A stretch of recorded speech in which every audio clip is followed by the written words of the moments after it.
महसूस कर लेना, आप जितनी आत्मा से भक्ति करोगी मन उतना प्रसन्न रहेगा, और जितना मन से भगवान का नाम में लोगी असंतुष्ट रहेगा, असंतोष रहेगा मन में, ऐसा रहेगा परेशान सा, अपने आप ही परेशान सा। घर में कोई दुख नहीं है, कोई परेशानी नहीं है, फिर भी मन लगेगा बहुत दिमाग में अच्छा नहीं लग रहा है।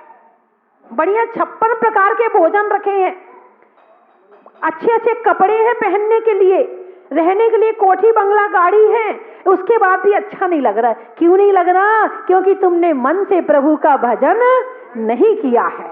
आप करके देख लो, आप 5 भजन, एक किताब आपके घर में जरूर होगी, एक नहीं कई किताबें होगी भजन की, किताब उठाओ, आप 2-4 भजन पढ़ लो, मन प्रसन्न ना हो तो आप बताना मुझे, गारंटी है कि प्रसन्न हो गई होगा।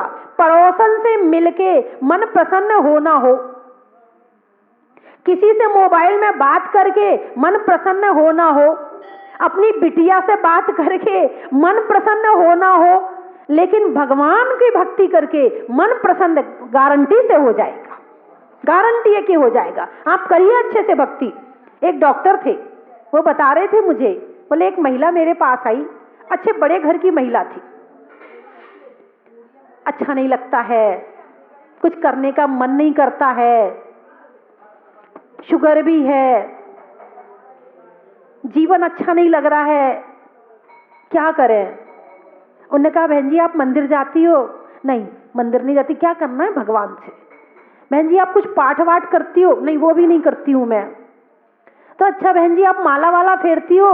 अरे कहाँ माला फेरूं, शरीर ही अच्छा नहीं रहता है। डॉक्टर साहब ने कहा आप रोज मंदिर जाइए, आप रोज माला फेरिए, आप रोज प्रभु की भक्ति कीजिए, आप रोज स्वाध्याय कीजिए, आपकी शुगर, आपका बीपी और आपका मन तीनों ठीक हो जाएगा। बात समझ में आई कि नहीं आई? आपका शुगर, मन और बीपी तीनों ठीक हो जाएगा। उसने करना शुरू किया, कुछ दिन के बाद आके बोली डॉक्टर साहब आपकी दवाई कम काम कर रही है, भगवान की भक्ति ज्यादा काम कर रही है। मन को ठीक किया तो शरीर अपने आप ठीक हो जाएगा, क्योंकि मेन पावर हमारा कौन है? मन है। हाउस पावर, सबसे बड़ा कंट्रोल पावर हमारा मन है, और मन कंट्रोल में है तो सारा शरीर कंट्रोल में है। और हमने अपना मन, अपना दिल अपने भगवान के चरणों में रख दिया, फिर क्या बीमारी सताएगी? आप प्रैक्टिकल कर लेना। घर में जब भी मौका मिले आप सो मत, मौका मिले आप पड़ोसन से बात करने मत भाग जाओ। जब भी मौका मिले, टाइम मिले, अवसर मिले आपको, आप और दूसरे चैनल मत देखो, या तो अपने धर्म वाले चैनल देखो, और या फिर किताब उठाओ और तो किताब में भजन पढ़ने बैठ जाओ। आपके गले में सरस्वती आ जाएगी। जो कहता ना हमारा गला अच्छा नहीं है, हम कैसे गाएं? कहते ना, बहुत लोग कहते हैं हमारी आवाज अच्छी नहीं है। भगवान को आवाज नहीं चाहिए, भगवान को आपका सुर नहीं चाहिए, भगवान को आपकी कोई मिठास नहीं चाहिए, भगवान को तो अच्छे अच्छे भाव चाहिए। अच्छे भावों से आप गलत आवाज में भी भजन पढ़ लेंगे तो हो जाएगा काम, और अच्छी आवाज में भी गलत चीज पढ़ लेंगे तो काम बिगड़ जाएगा। तो आपकी आवाज अच्छी हो या ना हो, जरूरी नहीं कि सारे लोग लता मंगेशकर होते हैं, सारे लोग लता मंगेशकर नहीं होते हैं।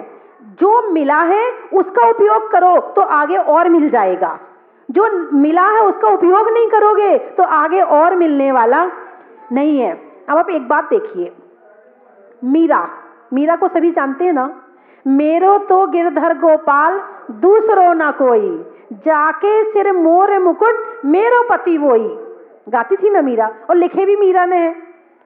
और ये पद जो है, मीरा के पद लता मंगेशकर ने भी गाए हैं, लता मंगेशकर ने भी गाए हैं और मीरा ने भी गाए हैं। लेकिन मीरा के गाने में और लता मंगेशकर के गाने में क्या अंतर है?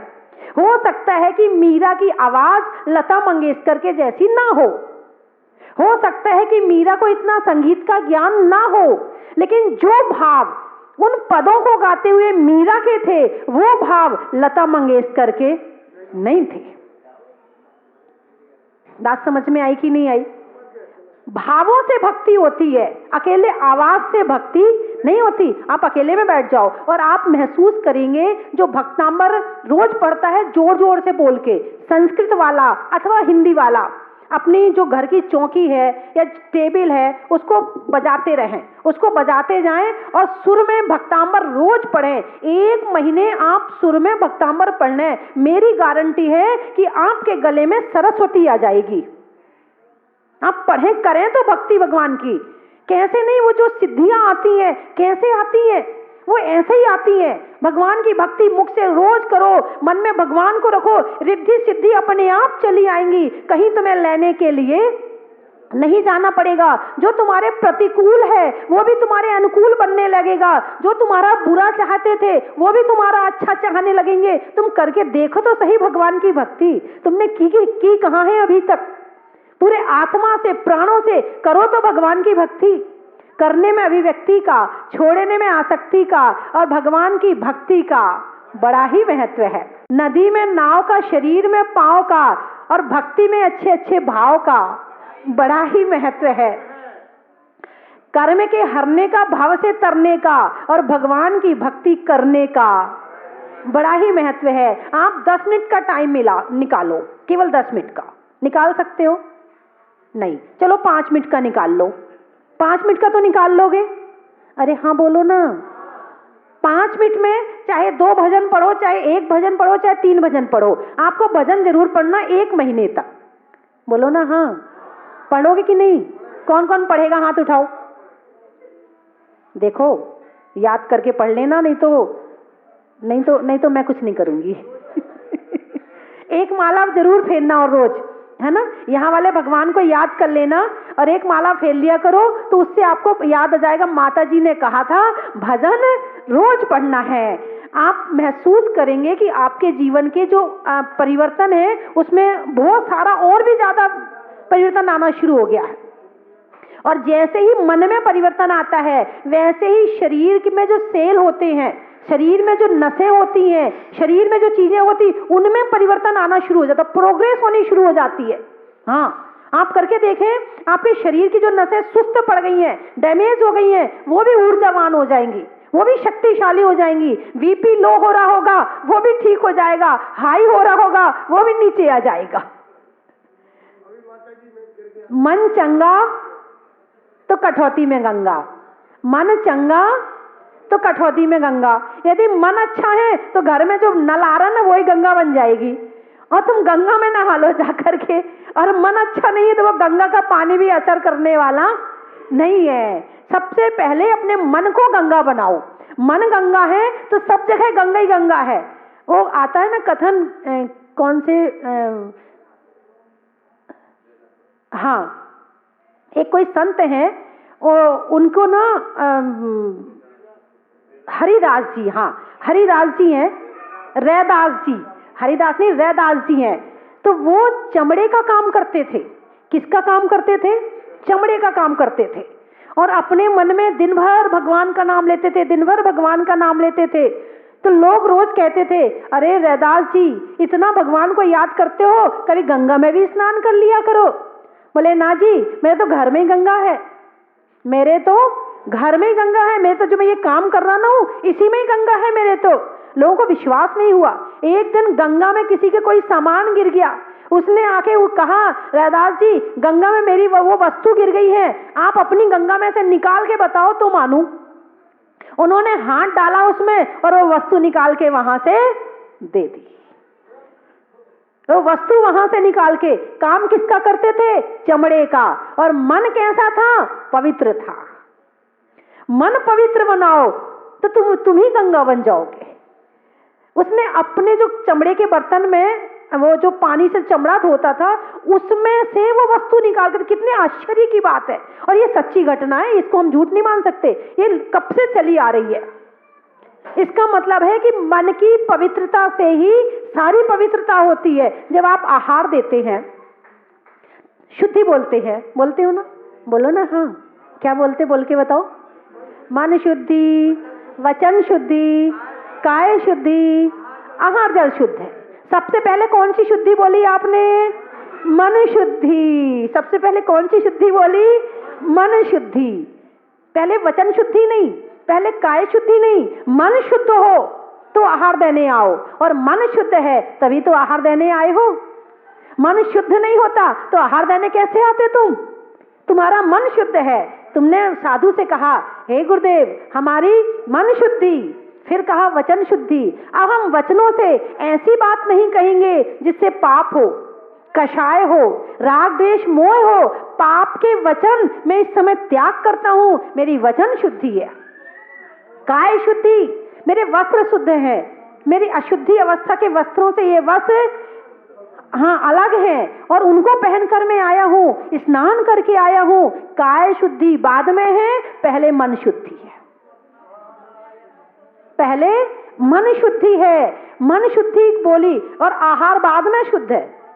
जब मन शुद्ध रहेगा, वचन शुद्ध रहेगा, काया शुद्ध रहेगी, तो काम सारे अपने आप शुद्ध होते चले जाएंगे।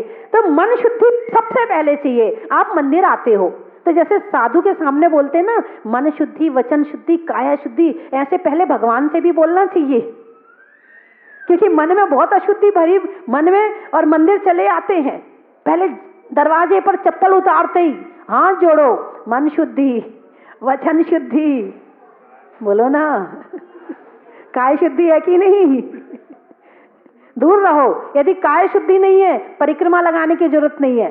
यदि काय शुद्धि नहीं है तो वेदी को छूने की जरूरत नहीं है। यदि काय शुद्धि नहीं है तो पास जाने की जरूरत नहीं है। यदि काय शुद्धि नहीं है तो अष्ट द्रव्य से पूजा करने की जरूरत नहीं है। अब अशुद्धि किसे कहोगे? आजकल 3 दिन की अशुद्धि बहुत ज्यादा महिलाओं में होने लगी। जो 3 दिन महिलाएं अशुद्धि अवस्था में होती हैं, वो अशुद्धि पूरे घर में फैल गई है। पहले घर में लोगों की बहुओं के मुंह पर पर्दा होता था। अरे बोलो ना, बहुओं के मुंह पर पर्दा होता था। अब मुंह का पर्दा तो उतर गया, घरों में पर्दे लग गए। खिड़की में पर्दा, दरवाजे में पर्दा है। अब वो पर्दे से दिन भर वहां से निकलते हैं, महिलाएं आती है जाती, पर्दा छू जाते हैं। पहले सोफा सेट नहीं होते थे, कुर्सी होती थी, स्टूल होता था, मूढ़ा होता था, उस पे लोग बैठते थे, कोई अशुद्धि नहीं होती थी। तखत होते थे घर में, अशुद्धि नहीं होती थी। अब सोफा सेट होता है, अब दिन भर उसमें जाकर बैठेंगे अशुद्ध अवस्था में, उसी में बच्चे बैठ रहे हैं, उसी में पुरुष बैठ रहे हैं, और फिर उन्हीं वस्त्रों से मंदिर आ रहे हैं। अशुद्ध अवस्था हो गई। उस अवस्था में कहीं बाहर जाना हो तो उनने अपने गोदरेज अलमारी से साड़ी निकाली और पहन के चली गई, आके वापस टांग दी और उसी साड़ी को पहन के मंदिर आ गई। अशुद्ध साड़ी है वो। नहीं, मैं आपकी बात नहीं कर रही हूं, आपकी बात नहीं कर रही हूं ये किसी और की बात है। हाँ, वो साड़ी अशुद्ध हो गई। छोटे बच्चे हैं, महिलाएं अशुद्ध अवस्था में हैं, अपने साथ बैठा के खाना खिला दिया और जाके जाओ माता जी के पास, जाओ महाराज जी के पास। अब वो जाके माता जी को छुएंगे, महाराज जी को छुएंगे। आपने अपने घर की अशुद्धि साधु तक के अंदर भेज दी। अब कहां से सिद्धियां हो? जितनी सिद्धियां होंगी वो भी भाग जाएंगी। ये शुद्धि रखना बहुत जरूरी है। अशुद्ध अवस्था में महिलाओं के शरीर से अशुद्ध परमाणु निकलते हैं। इसका प्रत्यक्ष उदाहरण है कि यदि कोई महिला अशुद्ध अवस्था में है और पापड़ या बड़ी वहां पर पड़े हुए हों और उस पर उस महिला की छाया पड़ जाए, वो पापड़ सेंकने पर लाल या काले पड़ जाते हैं, बड़ी खराब हो जाती है। ये उसका प्रत्यक्ष प्रमाण है।